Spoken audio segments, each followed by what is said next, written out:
Welcome back to another episode of Prac Plays. Today we'll be covering how to paint 20mm British Airborne troops.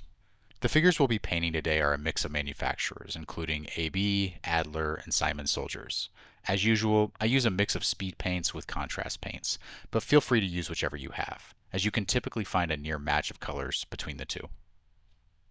We'll start with the base of the Denizen smock, painting it a skeleton horde contrast paint. You'll use the same color for the soldier's leggings. Throughout this, you'll want to avoid getting this color on the webbing as we're going to be painting that a slightly different color. Next, we'll paint the webbing with a pallid bone speed paint. Now this is an extremely similar color to the skeleton horde we used on the smock, so if you don't have it, feel free to just paint the webbing with the skeleton horde. But I like the pallid bone because it's a slightly lighter shade of tan, and so it helps the webbing pop on the model.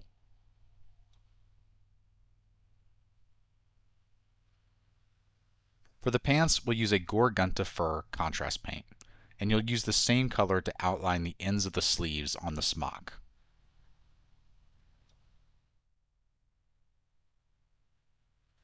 Next, we use a dark wood speed paint for the shovel handle, the stock of the weapons, and any other items on the figures that are wood.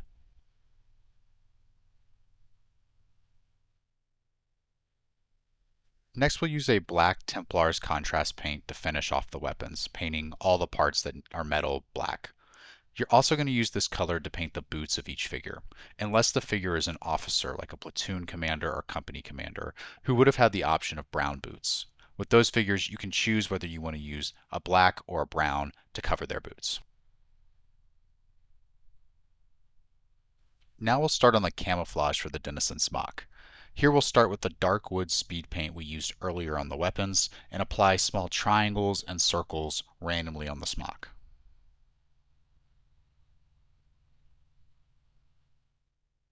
Once that dries, you'll do the same thing with a camo cloak contrast paint, again avoiding getting it on the webbing.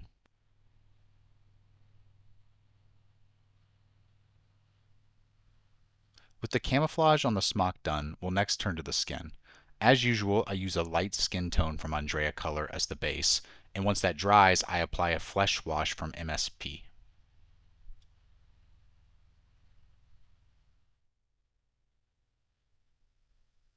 And with the flesh done, it's time to paint the headwear of the models. For the figures that use helmets, I use a base US olive green from Model Color. I also use this color for any canteen part on the model that is not covered by the webbing.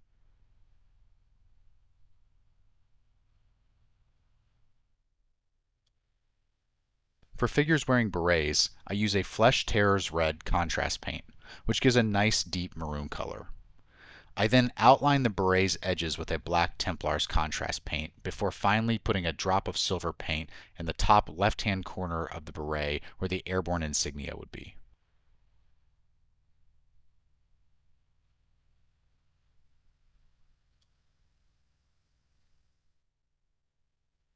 I often see online questions asking how many figures in a British Airborne force should be wearing a helmet versus a beret.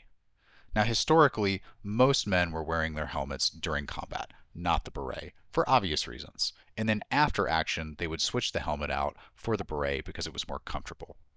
That being said, I still think that you should include at least some berets in your British Airborne forces for a couple of reasons. First of all, it's not unthinkable that at least some troops would be wearing the beret in combat, especially rear echelon troops or officers. And number two, and more practically, I just think that the berets end up looking really good on the tabletop. It's one of the only troops in all of World War II that's got a brightly colored uniform. And on top of that, it's going to be one of the only times that you, as a historical miniature painter, get to use bright colors. So for that reason alone, I think you should at least include a few berets in your British Airborne forces.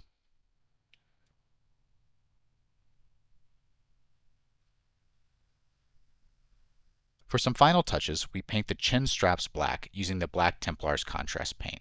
I then use a mix of the skeleton horde, camo cloak, and dark wood paints mentioned earlier to paint the scrim, or the bits of fabric that you find on the helmet.